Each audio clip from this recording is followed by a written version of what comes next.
ओवैसी साहब की बातें मैं सुनता हूं, उनकी तकलीफ क्या है वो मैं आपको बताता हूं। वो मुस्लिम नौजवानों से कह रहे थे कि सबको अलर्ट रहना है, हमें अपनी मस्जिदों को सुरक्षित रहना है, क्योंकि अब राम मंदिर बन गया, अब ये ज्ञान वापी मांगेंगे। वो तो हम पहले से ही मांग रहे हैं रजत जी।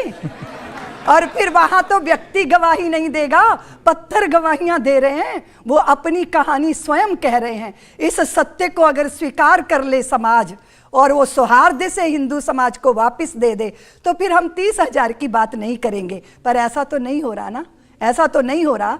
उस सत्य को झुठलाने की कोशिशें हो रही हैं।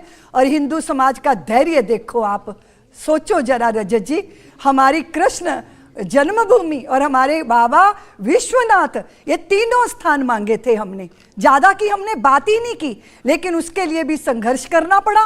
और कोर्ट की पूरी प्रक्रियाओं से गुजर के निष्पक्ष निर्णय जब आया, तब हमने वहां मंदिर बनाने का, जब हमको आदेश मिला, तब हमने इस पहल को किया है।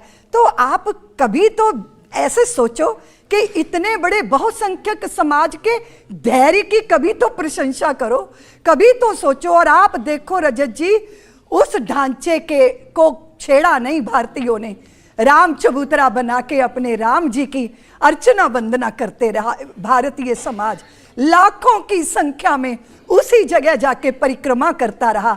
हमने कभी अनाधिकार चेष्टाएं नहीं की हैं रजत जी। सारा संसार जानता है हिंदू समाज के स्वभाव को, लेकिन उसके सौहार्द को, उसकी करुणा को कायरता समझ लेना, ये भूल है, ये अच्छा नहीं है। हमने ऋषि मुनियों मित्रों के हित सरसंधान किया, रक्षणियों का रक्षण करने के लिए हमने साहस का परिचय दिया, लेकिन उदारता सदैव हमारे हृदय में रही। पर हमारी उदारता को इन्होंने कायरता समझ लिया, वो अच्छा नहीं था। और आज हिंदू जगह है, अपने अधिकारों को लेके जगह, अपने कर्तव्यों को लेके जगह। हम पूरे भारत में शांति चाहते हैं, और शांति तभी होगी जब आप हमारे अधिकारों का हनन नहीं करोगे। हमने तो ज्यादा कुछ मांगा ही नहीं रजत जी। प्रसन्नता के लिए, तुष्टीकरण के लिए हमने अपनी मां भारती की भुजाएं कटती देखी हैं। ये जो विभाजन है, ये क्यों था, ये कौन सी जिद्द थी, उस जिद्द को भी पूरा करने की कोशिश की ताकि शांति हो जाए। लेकिन सहने की सीमा होती है, तो वो अब सीमा समाप्त हो गई। आप कह रहे हैं कि हिंदू जग गया है, अब मथुरा के लिए, काशी के लिए आंदोलन होगा?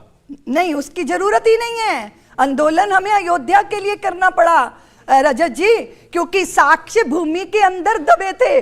पर काशी विश्वनाथ के तो नंदी उधरी को मुंह करके कह रहे हैं, भले ही बढ़िया कॉरिडोर बना लो, पर भोले बाबा वहीं बैठे हैं, इसलिए वो गवाही दे।